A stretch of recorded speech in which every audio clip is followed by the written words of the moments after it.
I found that nothing in life is worthwhile unless you take risks. Nothing. Nelson Mandela said, "There is no passion to be found playing small and settling for a life that's less than the one you're capable of living." Now, I'm sure in your experiences in school and applying to college and picking your major and deciding what you want to do with life, I'm sure people have told you to make sure you have something to fall back on. Make sure you got something to fall back on, honey. But I never understood that concept, having something to fall back on.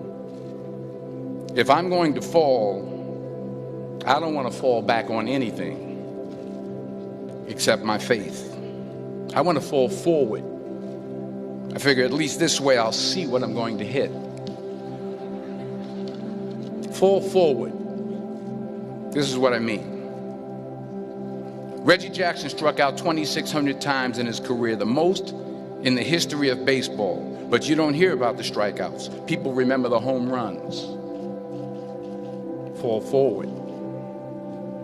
Thomas Edison conducted 1,000 failed experiments. Did you know that? I didn't know that. Because the 1,001st was the light bulb. Fall forward. Every failed experiment is one step closer to success. You've got to take risks, and I'm sure you've probably heard that before, but I want to talk to you about why that's so important. I got 3 reasons. First, you will fail at some point in your life. Accept it. You will lose. You will embarrass yourself. You will suck at something. There's no doubt about it. I'm telling you, embrace it, because it's inevitable. And I should know. In the acting business, you fail all the time. Early on in my career, I auditioned for a part in a Broadway musical.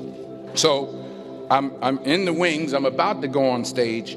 But the guy in front of me, he's singing like Pavarotti. He's just, and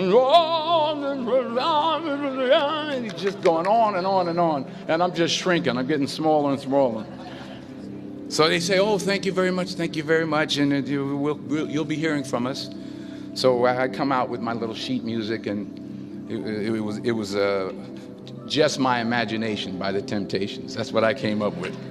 So I start, I'm going to sing. I'm like, it's just my imagination once again, and then coming away with me. And I'm not saying anything, so I'm thinking I'm getting better. So I start getting into it. So I assumed I didn't get the job. I didn't get the job. But here's the thing. I didn't quit.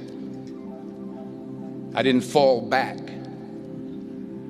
I walked out of there to prepare for the next audition, and the next audition, and the next audition. I prayed. I prayed, and I prayed.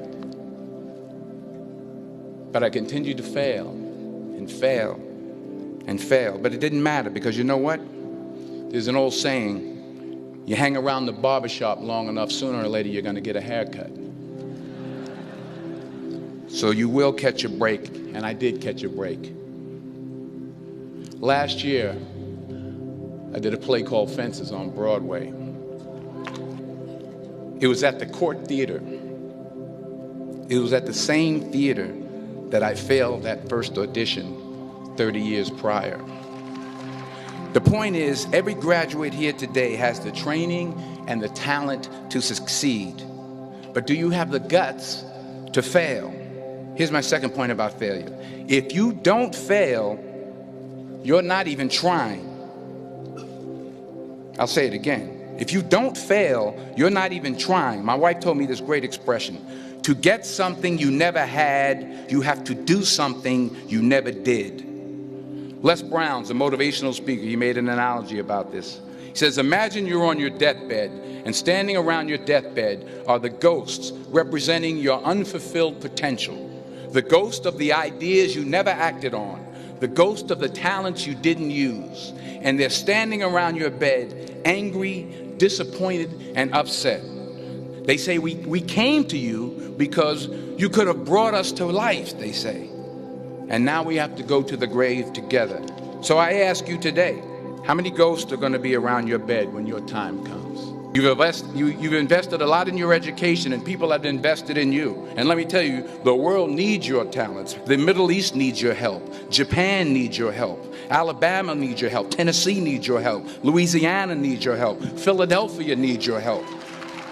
The world needs a lot, and we need it from you. We need it from you, the young people, because remember this. So you got to get out there. You got to give it everything you got, whether it's your time, your talent, your prayers, or your treasures. Because remember this, you will never see a U-Haul behind a hearse. You can't take it with you. The Egyptians tried it, and all they got was robbed. So the question is, what are you going to do with what you have? I'm not talking about how much you have. Some of you are business majors. Some of you are theologians, nurses, sociologists. Some of you have money. Some of you have patience. Some of you have kindness. Some of you have love. Some of you have the gift of long suffering. Whatever it is, whatever your gift is, what are you going to do with what you have? All right, now here's my last point about failure. Sometimes it's the best way to figure out where you're going. Your life will never be a straight path. I began at Fordham University as a pre-med student. I was a 1.8 GPA one semester, and the university very politely suggested that it might be better to take some time off. I was 20 years old. I was at my lowest point.